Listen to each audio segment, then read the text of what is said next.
Imagine a beach, a forest, or your local park, and imagine how serene and peaceful it would be there. Now, I know most of you are thinking about a wonderful scene, but trust me, the reality is quite different. The beach would be filled with plastic and rubbish, and as well as the constant noise of children having fun there. The forest would also be littered with rubbish, such as empty cans and water bottles. The same goes for your local park, due to the numerous people visiting there. Not very relaxing anymore, is it?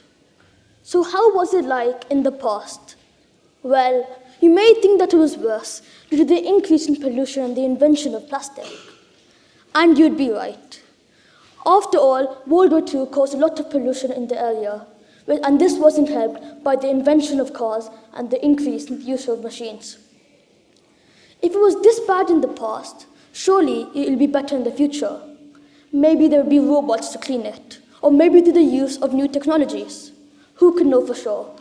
But what I and many other people have been thinking about is how much was actually done by the youth.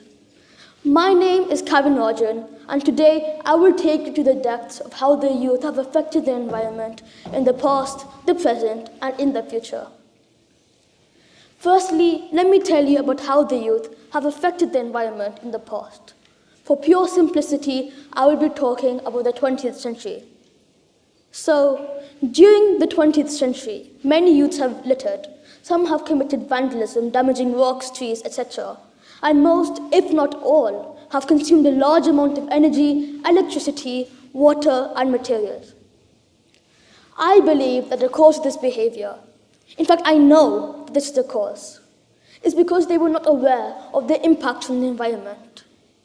For example, all of the pollution we have around us today could have been avoided if the youth of the past were aware that every time they used a car or even simply flicked a switch, it added to the problem that we have today.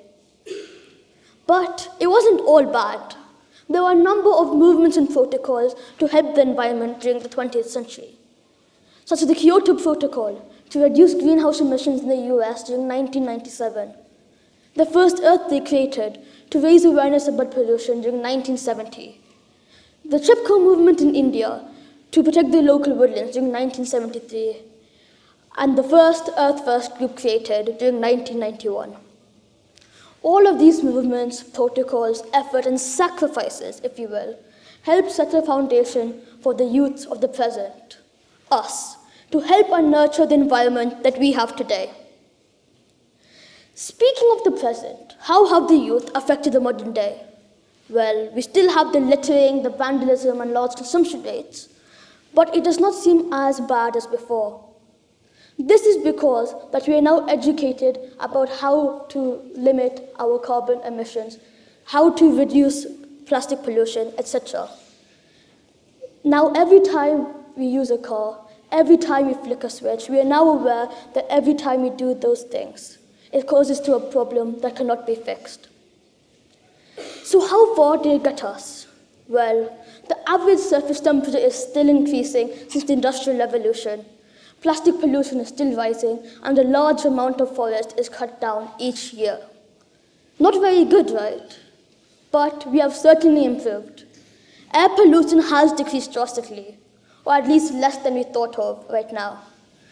We are also protecting lots of animals from extinction, and most of all, we are spreading awareness. People like Timoki Naulusala, who has spoken in front of world leaders at the age of 12 about climate change.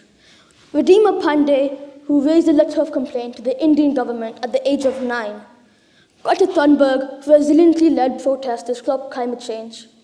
And many other youths who took their part to help the environment. All of these people have resiliently did all they could to do what they love. And these people have set the foundation for the youth of the future. But how will the youth affect the environment in the future? Scientists say that the surface temperature will still increase, air pollution becoming more toxic, and the ocean becoming more acidic. We have limited ourselves to 2.9 trillion tons in carbon emissions.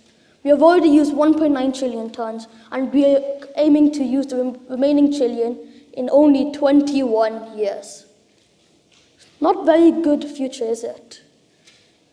But there's still a hope. We have to teach the youth of the future what to do, guide them to have less of a negative impact on the environment.